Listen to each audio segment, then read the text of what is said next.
अस्सलामुअलैकुम स्टूडेंट्स, आज हम लोग पढ़ेंगे chapter number 2 which is solving a biological problem. ठीक है, तो सबसे पहले तो बायोलॉजिकल प्रॉब्लम क्या होता है। बायोलॉजी का मतलब होता है ब्रांच ऑफ साइंस जिसमें हम लिविंग ऑर्गेनिजम्स के बारे में स्टडी कर रहे होते हैं।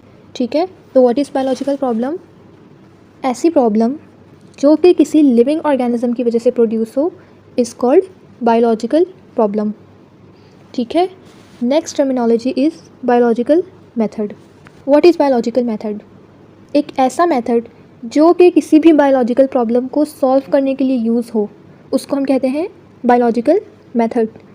ठीक है, अब बायोलॉजिकल मेथड होता कैसे है? बेसिकली सबसे पहले तो जो हमारी बायोलॉजिकल प्रॉब्लम होगी उसकी हम केयरफुल ऑब्जर्वेशन करते हैं। ऑब्जर्वेशन करने के बाद साइंटिस्ट अपने इंटेलिजेंस की बेस पर एक स्टेटमेंट देता है विच is called hypothesis.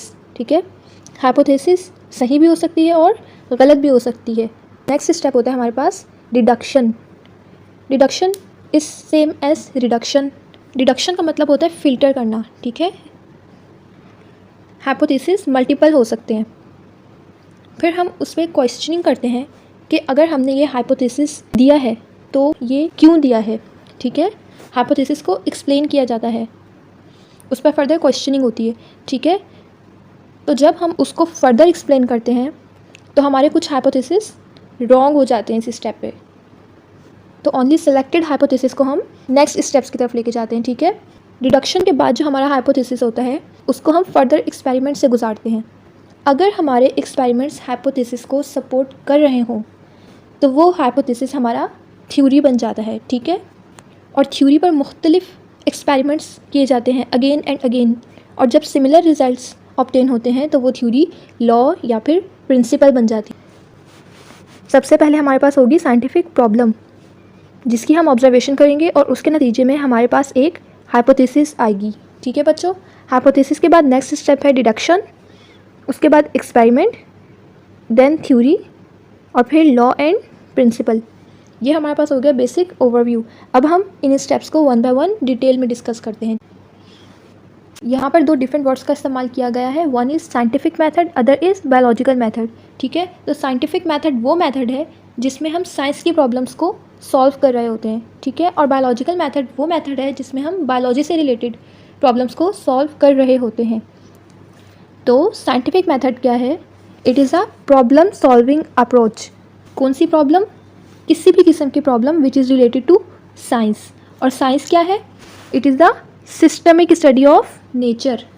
Science basically ऐसी नॉलेज को बोलते हैं जो कि केयरफुल ऑब्जर्वेशन और एक्सपेरिमेंट्स के थ्रू ऑब्टेन की जाए।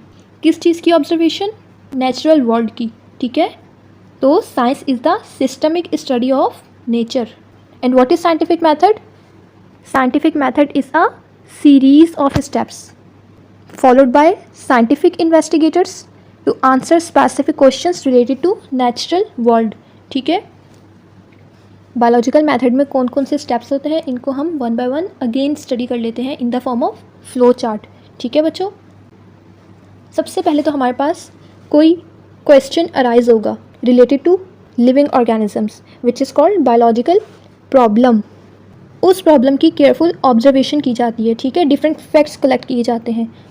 उसके बाद साइंटिस्ट उन फैक्ट्स को देखते हुए अपनी इंटेलिजेंस की बेसिस पर एक स्टेटमेंट देता है विच इज़ कॉल्ड हाइपोथेसिस। हाइपोथेसिस को एक्सप्लेन करने के लिए फर्दर स्टेप होता है विच इज़ कॉल्ड रीजनिंग, जिसमें उस हाइपोथेसिस से रिलेटेड मज़ीद क्वेश्चंस कर रहे होते हैं। ठीक है, फॉर एग्जाम्पल घर में अगर चोर आ जाता है तो उसके मल्टीपल हाइपोथेसिस जनरेट होंगे। कोई कहेगा कि मे बी वो खिड़की से एंटर हुआ है, कोई कहेगा कि वो दरवाजे से आया है। ठीक है, कोई कहेगा कि वो रोशनदान से आया है।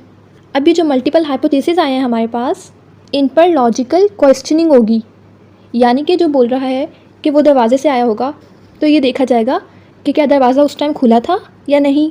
ठीक है, अगर तो दरवाज़ा खुला था तो इस हाइपोथेसिस को नेक्स्ट स्टेप से हम गुजारेंगे, और अगर वो दरवाज़ा बंद था तो ये हाइपोथेसिस हो गया रॉन्ग। अब हम जाएंगे नेक्स्ट हाइपोथेसिस की तरफ जिसमें कहा गया था कि चोर हो सकता है खिड़की से आया हो। तो basically what is reasoning? Reasoning में हम हाइपोथेसिस को फर्दर फिल्टर आउट कर रहे होते हैं। ठीक है, ये हमारे पास दो तरह की होती है, inductive reasoning and deductive reasoning. ठीक है, अब उसके नतीजे में जो हमारे पास हाइपोथेसिस आया उस पर हम एक्सपेरिमेंट्स करेंगे। एक्सपेरिमेंट्स के नतीजे में जो डेटा कलेक्ट होगा उसका रिकॉर्ड बनाया जाएगा, ठीक है। और फिर देखा जाएगा कि क्या वो डेटा हमारे हाइपोथेसिस को सपोर्ट कर रहा है या नहीं कर रहा। अगर तो वो डेटा हमारे हाइपोथेसिस को सपोर्ट कर रहा होगा तो वो हमारा हाइपोथेसिस बन जाएगा थ्योरी, ठीक है बच्चों। और अगर वो डेटा हमारे हाइपोथेसिस को सपोर्ट नहीं कर रहा हुआ तो वो हाइपोथेसिस रॉन्ग कंसिडर होगा और फिर दोबारा से उस मसले पर रिसर्च की जाएगी, ठीक है।